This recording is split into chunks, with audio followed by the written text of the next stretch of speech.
Welcome everyone to Professional Learning Communities Artist and Teacher. I'm Lorinda Rice, Curriculum Specialist for Lincoln Public Schools. And hello there, I'm Bob Reeker, and I am a K-5 art educator with Lincoln Public Schools, as well as the Nebraska Art Teacher Association president. We are thrilled that you're joining us today as our district has looked at PLCs and utilized them for many, many years. And we are very fortunate as a group of art educators to be able to gather each month and be able to discuss what it means to be a quality teacher and a teacher that's reaching all of our learners. And as we look at new curriculum that is equitable and inclusive, our teachers are having an opportunity to discuss new ways of creating and thinking in the art room. You'll notice on here that we have a QR code. You are welcome to scan that, and that will take you to the presentation that you're viewing today. But you also can go to our website, lps.org, and then in the search bar, type in P8, P5. So today's goals will be having you understand what the components of our professional learning communities include and how to investigate how PLCs can allow educators to explore the creative process as a creator and an artist. You'll also see throughout the presentation, we have put images of contemporary artists throughout. That is a big drive in our district to make sure that children are seeing themselves throughout the units that we are teaching, but also children are seeing a variety of diverse artists that may not look like them or have the same kind of backgrounds. And new ways of creating. A professional learner community, or PLC, as many of you might call it, is a team of educators who share ideas to enhance their teaching practice and create a learning environment where all scholars can reach their fullest potential. So the history of PLCs in Lincoln Public Schools, they were started in the mid-2000s. And at the time, teachers were in the building. The art teachers were in the building with other specialists or other grade level teachers. And what we were doing didn't really work for us because we wanted to look at some different things. The initial work was focused on data and what we were seeing in the classroom with our students. And we eventually moved to what we want students to know, how will we teach it, and what do we know, what do we do if they don't know it, and what do they do if they do know it. So those 4 questions were really the driving piece of our work in the last few years, and it's really brought on good conversations.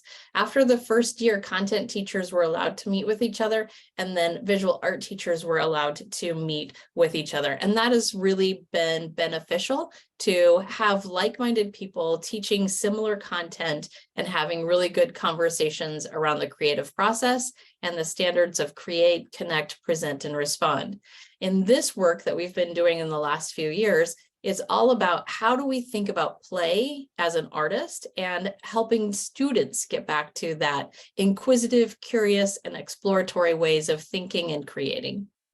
And if you are not utilizing PLCs, one of our challenges at the very beginning was the fact that we were doing a teachers teach teachers kind of process where a group of people would go in and learn the process and then go out to their buildings and teach. Well, as you know, you can have the most organized, strategic way of doing that, but everybody puts their own twist on it. So when we as content teachers came together, we all had a varied view of what it looks like, of what a PLC should be, and how it might function. So a recommendation, I know from my viewpoint, would be making sure everybody is on board right away from the beginning and has that same kind of focus and drive towards what this can look like. Granted, it can take off and go many different directions, but that initial knowledge of what a PLC looks like and functions like is really critical.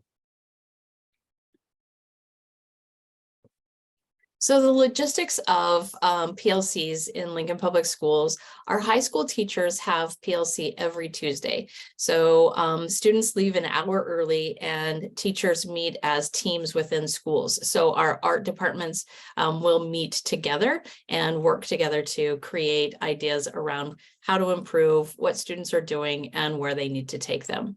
In the middle school and elementary, PLCs only are one day a month. So the last Tuesday of the month, The students get out an hour and 20 minutes early. And then we've created regions in our city because we're a little bit larger now. And so the teachers will meet in those regional teams, and they have designated leaders for those teams. They can either meet in person or on Zoom so that we save drive time in some parts of the year. And we really appreciate the commitment of Lincoln Public Schools to provide this leave time because it is challenging for some families. They certainly know ahead of time all year long what this is going to look like. But especially for our younger learners, families really do have to make this commitment of figuring out where their children are going to go on that last Tuesday of every month. I know a challenge has also been, I think for high schools, getting out every Tuesday. It's amazing. They can have a lot of great collaboration and can make that happen. But then with middle school and elementary only happening once a month, there's a little bit of a disconnect there. And so I know as an elementary group, we've talked about it'd be wonderful if we could do 2 times a month, but we also know there's tons of logistics in making that happen. So it's a matter of your district, your school, figuring out what is that happy balance of when it happens, how it happens, and how does that impact families if you do have early release days.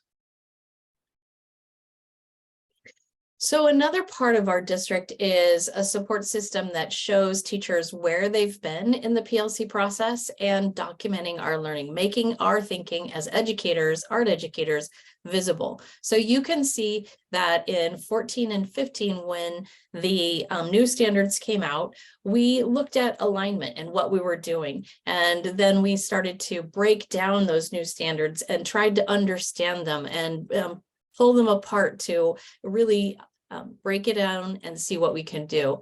And that has been an opportunity for our teachers to grow and learn from each other and to expand our thinking and throughout the years. So we have opportunities for teachers to put their thinking in a secondary space and an elementary space that really makes that thinking visible, and each can see what the other is doing. What a valuable resource. This is something Lorinda and the team has developed over the last few years. And it is a great hub for us, as Lorinda said, to be able to go back, look where we've been, and then support the direction we're going. And as you can see last year, which this presentation is primarily focused on, is that idea of teacher choice. Where is it that we can learn about the process through actually experiencing the process as artists? So to have that opportunity to think as creators, to think as students, to think as learners in a different way was a very valuable process. So our areas of focus are about choices for art educators also. Just as we're doing with students, we want our teachers to be able to look at their group and say, where do we need to grow? What are the things that we want to do? So in the last year, the choices for growth in curriculum were using thinking walls to build conceptual ideas around themes, or creating and finding strategies to support students in exploring themes using several diverse artists, and thinking about visual essays as a part of what we could do to help ourselves learn about compiling different groups of artists. And then the last one was using journals to support the first 3 stages of the creative research process. And we gave them example slides, and different groups chose different places to go. And that was really wonderful because it fit for who they were and what they needed at that time. Yeah, and interestingly, the middle choice was not chosen by any of the groups. We had one group that chose to do using thinking walls, and then we had 2 groups that did the third choice of using the journals. So it was really kind of interesting to be able to do a comparison of what the 2 groups did in terms of that third choice, but then also have the variety in the first group that chose to do using thinking walls. Now, Lorinda, as our leader, could have said each group is going to examine each one of these. But again, as Lorinda said, it's all about choice. And that's what we're really trying to explore with our students, thus giving our teachers a similar kind of experience. So as you can see here, this is the stages of our creative research process. And what we wanted to do is help the teacher think about this from their artistic side and have them look at and think about what that means to go through this process themselves to better understand it on how to take students through that. And that was a really beautiful place for some of our teachers to have times for conversation. It was an opportunity to explore some of the challenges that they have with students and themselves, and to maybe also look at some of the assumptions that we had in using the creative research process, and maybe where we were skipping over parts that we needed to help students go into a little bit further in depth. So one of those areas, of course, that we begin with, and you're going to see some different language in these areas because we've broadened our understanding and ability to be able to look at this in different ways. So you'll see our first stage that many times we will consider, especially with younger learners, as we walk through the stages, would be questioning and curiosity stage. So you can see on here the overview. You can read those yourself as we go, but it really does focus on things that people are curious about. What do you want to learn? What might you research on later in order to gather more information? And then, of course, is the next stage. We have guiding questions that help to support each of these areas in order to be able to go into a theme and be able to see its complexity. Avoid kind of always those surfacey kinds of things. We use the terms huggers and bridgers. And so we know we're going to have students that hug a theme with their curiosities, and then we have those kids that make amazing connections and can bridge all those different concepts as they can connect concept to concept and really build their understanding around their world. And then you'll see that there's an objective in the bottom that explains exactly what curiosity and questioning is all about in this stage. So a lot of this work was a compilation of work that we had done in the district for the past 20 years. We've had the creative process, Bob, I think. Yeah. Mm-hmm. And then along with some work that was being done out in California with art-based inquiry and Kimberly Diadamo. And that's what's been wonderful about this. You know, as a 33-year veteran of Lincoln Public Schools, it's been amazing to see the iterations, the changes that have come about. And it's all about that growth and that exploration and being open to where this can go. That's exactly, again, what we want to do with our students. And Lorinda and her predecessor just really helped us to dive into what this can look like and what this can become for us and our learners.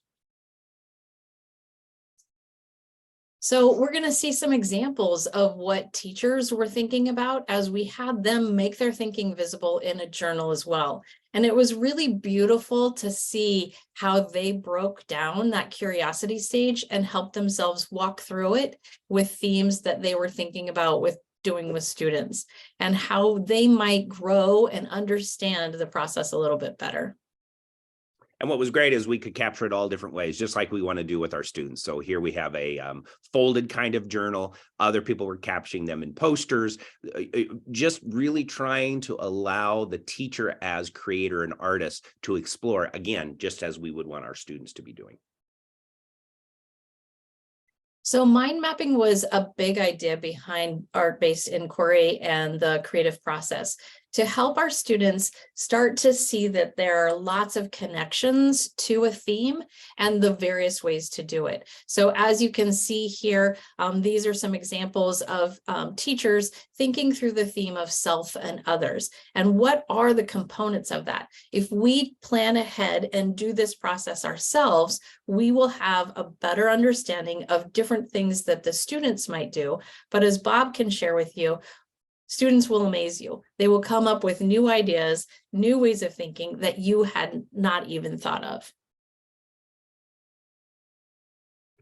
The next stage in our process. Go right ahead, Lorinda. Was research stage, the saturation. How do we gather information? What do we want to do to expand our thinking about that? And that's probably one of the stages that is the newest component, or one that we had kind of assumed we were doing, but as teachers, we were doing more of the work than the students were.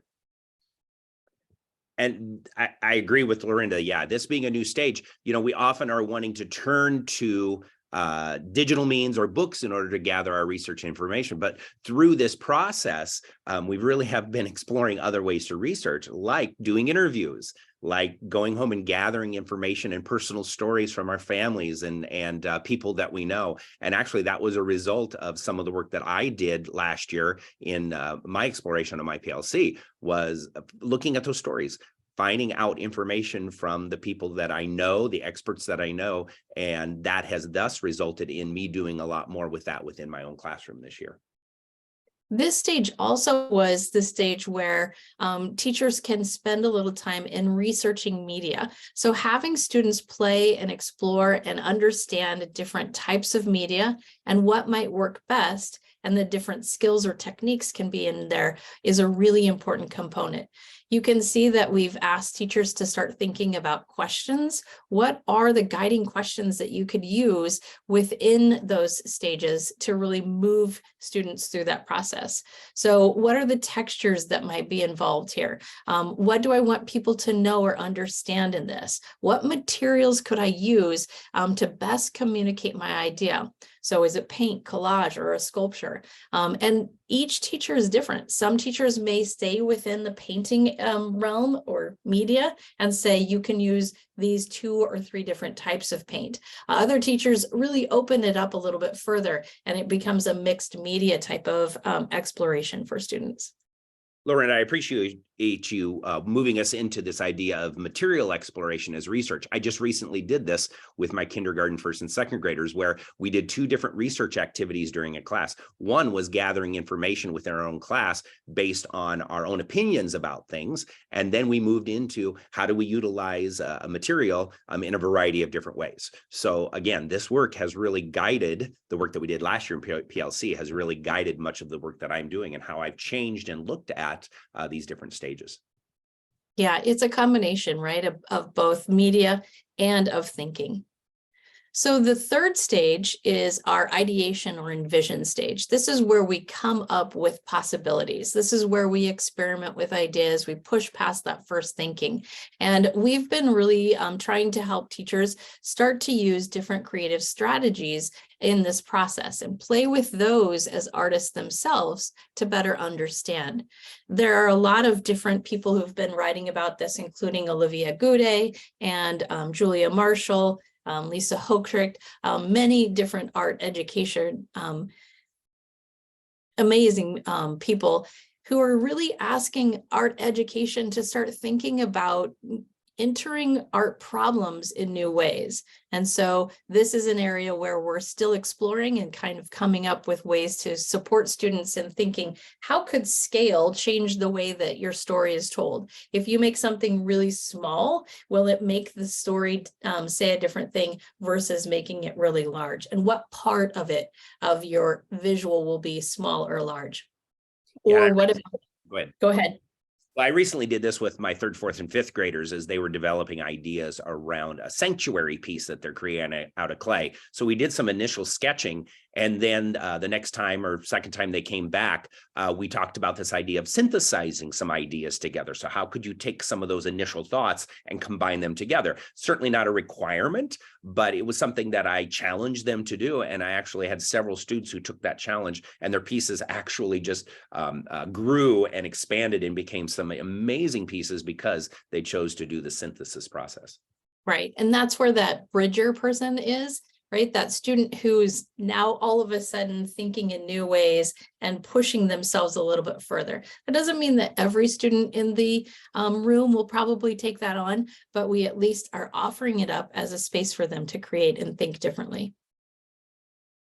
So you can see here again, as we have examples from teachers from last year, all the different ways that they were exploring ideation, whether it be doing thumbnail sketches and then writing about each of those, as that example on the left. You can see some iteration on that with some circuit pieces there in the second piece, and how there's a variety of different solutions that are going on here. And then a board game example that appears resulted in the piece that is in the right-hand corner. So this idea of how do you explore, how do you expand those ideas and go deeper with your thinking and your problem solving?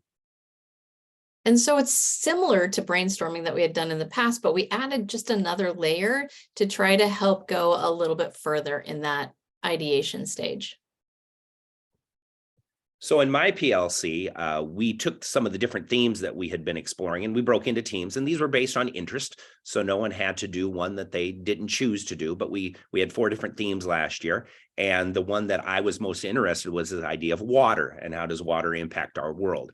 And so you can see here as my examples of my curiosities, and then my research in the middle, and then my ideation. And ultimately then the ideation was based more on this idea of personal story, which came out of some of my research about chemical and how we purify our water, which then jogged my memory about my grandparents and how they lived on a farm in rural Nebraska, and their water came out of a well, and none of us liked to drink it because it had really skunky smell, and the taste was kind of off-putting. It wasn't dangerous.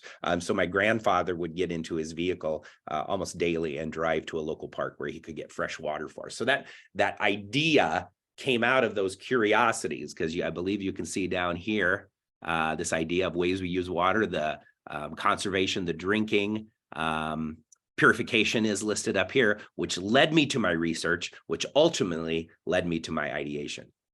And notice how it says personal. Can you go back one moment? Yes, of course. That's really important in this work, right? So what we want to do is help students find their connection to the theme so that they're making a work of art that's real and relevant to them.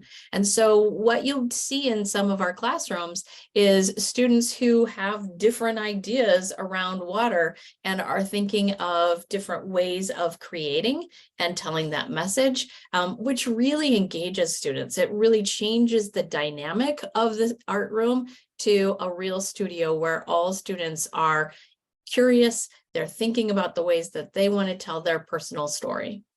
And Lorinda, you're right on, because there were 3 people in my group. One person decided to examine the amount of water that Lincolnites use every single day. And he did that by creating a small clay figure. And then that represented the number of gallons of water that were utilized, and he replicated the number of gallons that were utilized. So he was going more of a scientific approach. And then the third person explored this idea of the impact of water on plants. And so her exploration was a totally different, more visual in terms of plants and the beauty of plants and the impact of water on them. So all 3 of us were using water as a theme, but we went multiple different directions. So then what I ended up doing was using a milk jug that my grandfather would take and creating a little visual that would go along. We're not going to look at the hyperlink here, but when you access this, you can click on it and see my video. And then as part of the synthesis process at the end, then I wrote a couple of brief artist statements that summarize what it is that I learned from it, talking about that personal story on the left, and then how the process impacted me and ultimately has impacted me in my teaching. So just to stop here for just a moment, that synthesis stage has kind of changed, right? The artist statement is now about their thinking about the story that they're telling. They may have little components of how they created the artwork or different elements and principles that were important in telling that story, but really it's become a journey for that student, a way of sharing an expression of telling their story and going through the process. Yeah, because there's no right answer for this in terms of synthesizing. It comes down to, what is your growth? How did you grow? And there's so many different ways that learners can grow throughout this process. And so we want them to be able to capture that. And this can be done so many ways, right? If you have the time to be able to interview the young creator and do it that way, through writing, through additional drawing, through going back into their journals and documenting further as they're reviewing the process that they took all the way through. The variety is immense. And we're just kind of at the very tip of the ways that we can help children to be able to facilitate synthesis. So this year, we went back to these 3 questions. What are the essentials? What do they mean to you? And how can they be applied in their classroom? As we know, teaching is hard and there's lots of things going on. And so we really wanted to help our teachers break this down even further to say, okay, how does this fit into your schedule? In our elementary buildings, we can have an art teacher who has a 7-day rotation to an art teacher who has a 3-day rotation. So they see students every third day. So we needed to help them make their plan that fit their building and what they can do with that. And so as you can see on here, we examined the creative process once again, but really with focus effort on those 3 questions up above, and you're going to see some examples. What I really loved as a team that came together to plan this last summer was we needed to take the time that very first time together to go back and look at last year's work. And that was brilliant, because I think people sometimes feel like we do work for a year and then we come back and we just start fresh over again. This was really a good model for allowing us an entire PLC time in order to review, to synthesize, to look at what it is that was done last year, to then help start guiding us through play and the 5 stages of the creative process. So you'll see here, these are examples from my PLC of what we've done. I'm co-presenting with another art teacher in the district. So we take turns organizing and facilitating, and then we write a summary at the end based on everything that's kind of been pulled together. And all this is gathered in a slide share so people can see visuals. They're encouraged to go back and add things, to review them. And so this is just an opportunity to see summaries. So this one was the play, what about play? We did the same thing about curiosities in November. So you can see some of the key ideas about what it means. What are the essentials when we're thinking about using this with students? And then what are some of the application pieces?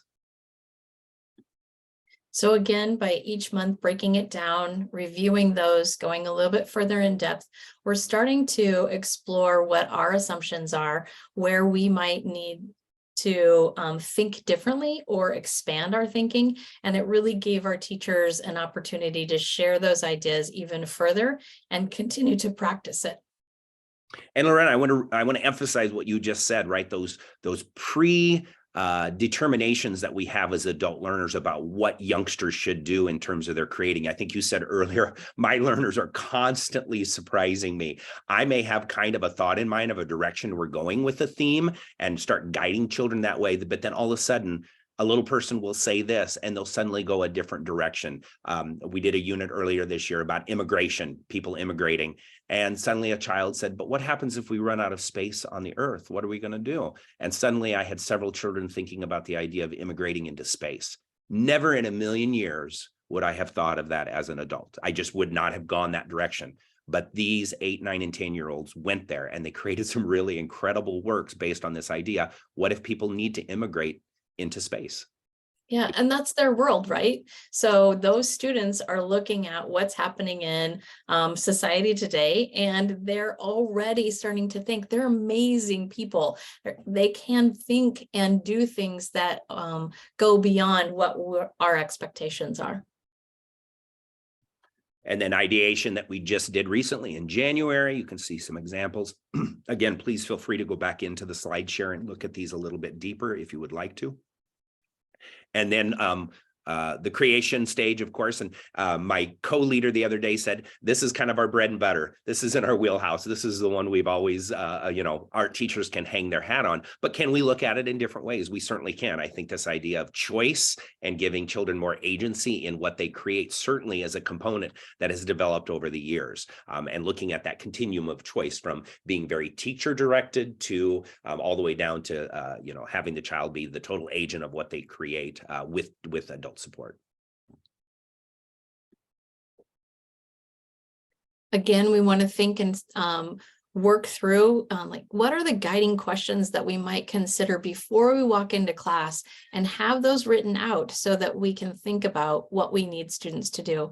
And then also we're really starting to include sentence frames. How do we help our students verbally tell what it is that they think about so that they can articulate it in another way, because not all of our students are going to be the person who feels comfortable telling that story visually. And so we're allowing all students to tell their story through writing, through verbalizing, and through imagery or symbols. And so there's an example of our creation summary from February. Again, feel free to read through that later. But again, what it means, essentials and application. And then the synthesis verification stage. So in this stage, what we're really looking at now is how did we help the learner understand the creative research process, and where did they start and how did they go through that journey? What does it look like to look back and reflect on the creative process as an artist, as a creative thinker, and what did they choose to do? What decisions did they make? Artists make decisions every day. So how did we help that learner learn and grow through this process? And again, as we have for each of the stages, we have those guiding questions that which are critical. And as Lorinda said, we're providing those sentence frames. They are critical for all learners, but especially as I work at the elementary level, children often need those sentence stems to get them going. But of course, there's pertinence for them in middle school and high school as well. It just gives them a frame, a starting point. Not all children need them, but they are there for learners that maybe struggle with writing or cognitive abilities. Our English language learners definitely benefit from these. So they can meet a lot of needs for a variety of students that might be in our classroom. It may be just the thing that gets them started for the day, right? We only have them for a short time. If they can see those, it might just be the springboard that gets them to think about what happened in this process, how did I create, and what can I tell the story through? Well, that takes us to the end of our presentation. As normally we would ask questions, but we're not able to do that today. But Lorinda and I are both available. My email is bobreeker@gmail.com if you want to contact me. And then my email is lrice@lps.org. We're more than willing to help you think through questions, give you more in-depth conversations around this process and the beautiful things that these teachers are doing and finding for students to create with. Thank you for joining us today. Again, please contact us. You know, as you can tell, we love talking about this. And so we'd love to celebrate you. We'd love to talk through issues. We'd love to answer questions. So please get a hold of us. We hope you have an enjoyable rest of the conference. Yes, thank you.